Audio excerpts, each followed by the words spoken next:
When I first met Lena, her confidence radiated, lighting up every space she entered, the kind that made people pause mid-conversation just to watch her laugh. She was fearless, outspoken, and always surrounded by friends, both men and women. I admired her for it. She made life feel thrilling. When we started dating, her social nature never bothered me. I trusted her. Trust was the cornerstone of love for me. But after marriage, I began noticing a change. Her friendships weren't casual anymore, they became constant. Late-night texts, secret lunches, inside jokes, I wasn't part of it, all became her routine. At first, I tried ignoring the tight knot forming in my chest, telling myself not to be controlling, that she simply needed space. But space, when misused, turns into distance. And soon enough, she was emotionally somewhere far away. It began subtly. Phones placed face down on the table. Her laughter echoing from another room. Messages deleted before I even noticed. When I asked who she was talking to, she'd snap, "Don't you trust me?" It wasn't the words that stung, it was how effortlessly she turned guilt onto me, as if caring was my fault. I started spending more time at work just to escape the tension at home. She seemed lighter, unbothered, free. That's when I realized sometimes people don't seek freedom from control, they seek freedom from accountability. Then it happened one night. She returned home past midnight, the faint scent of men's cologne lingering on her jacket.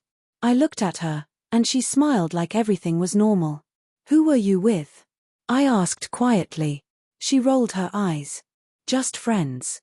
"You seriously need to stop being jealous, Mark." Her tone wasn't defensive, it was mocking. That was the first moment I felt something break inside me.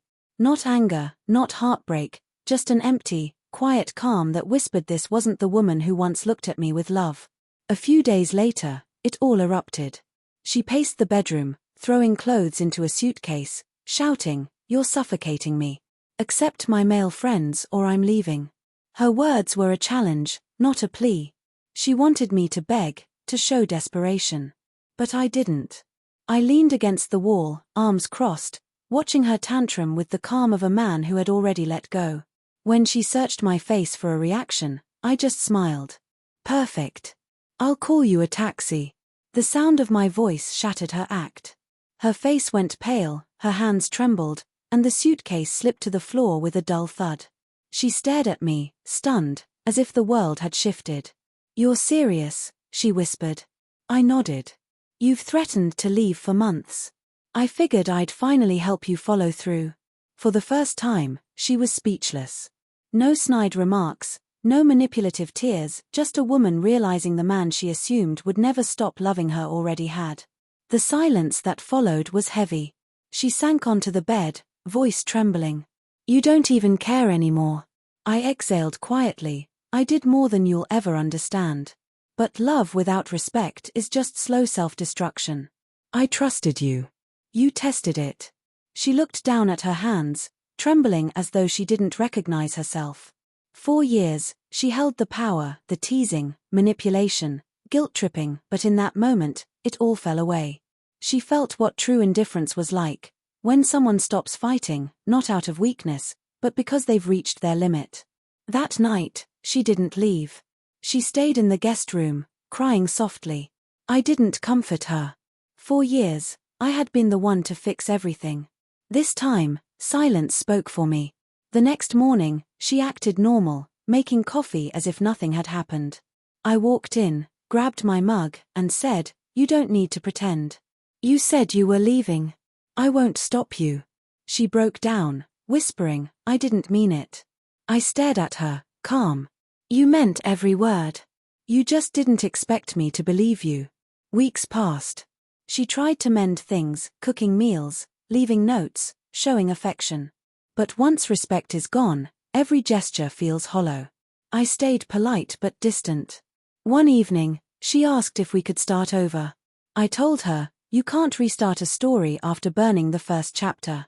That night, she didn't argue. She just cried. Finally, she understood what real consequences meant. Eventually, she left quietly. No drama, no shouting, no suitcases thrown. She simply walked away, leaving her key on the counter. I didn't stop her, some goodbyes need no words, only peace. 4 months, I rebuilt my life piece by piece. My home became lighter, quieter, cleaner. For the first time in years, I felt free in my own space. Later, I heard she tried reconnecting with those same male friends. They didn't want her anymore. Her charm only worked when she had a husband to disrespect. Life teaches lessons that love never can. One night, she called. Her voice small, fragile. "Mark, do you hate me?" I smiled faintly. "No, Lena. I just finally love myself more." Then I ended the call, peacefully, permanently, without regret.